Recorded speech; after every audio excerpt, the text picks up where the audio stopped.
Imagine a murder case where police had the killer's DNA, witnesses, and even the murder weapon, yet they still could not identify the person responsible. For 16 years, one of Sweden's most shocking murder cases remained unsolved. Then a groundbreaking DNA technique finally revealed the killer's identity. This is the story of the Linköping double murder. It was the morning of October 19, 2004, in the city of Linköping, Sweden. 8-year-old Mohammed Ammouri was walking to school just like any other day. At the same time, 56-year-old Anna-Lena Svensson was on her way to work.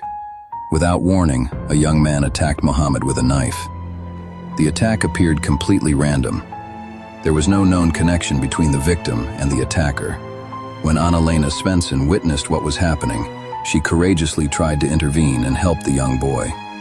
Tragically, the attacker turned on her as well. Within minutes, both Mohammed and Anna-Lena had been fatally stabbed. The killer then left the scene and disappeared. Police immediately launched a massive investigation. Investigators quickly realized they had valuable evidence.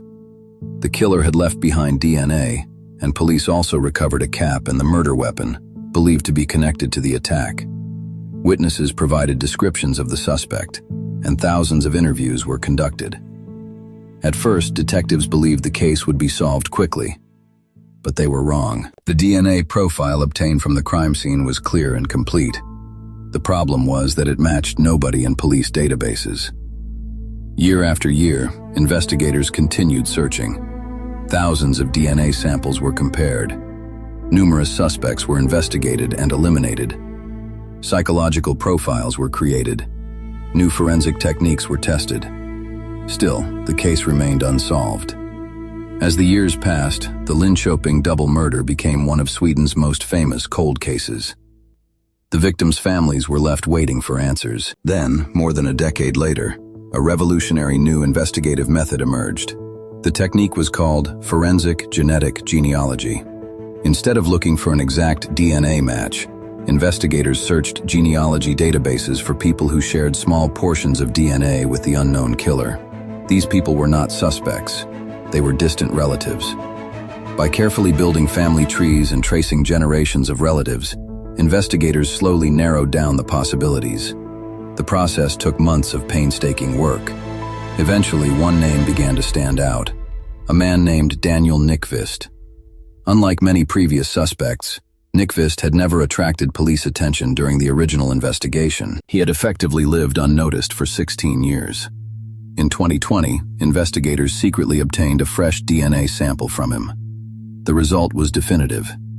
His DNA perfectly matched the DNA collected from the crime scene in 2004. After 16 years, the mystery was finally solved. When confronted with the evidence, Daniel Nyqvist confessed. He admitted responsibility for the murders of Mohammed Ammouri and Anna-Lena Svensson.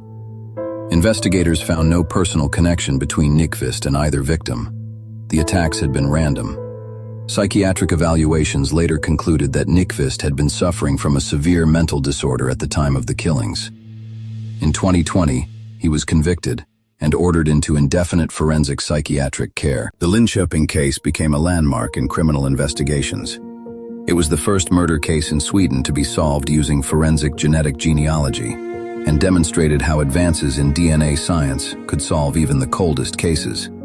For 16 years, the identities of the victims were known, but the identity of the killer remained a mystery.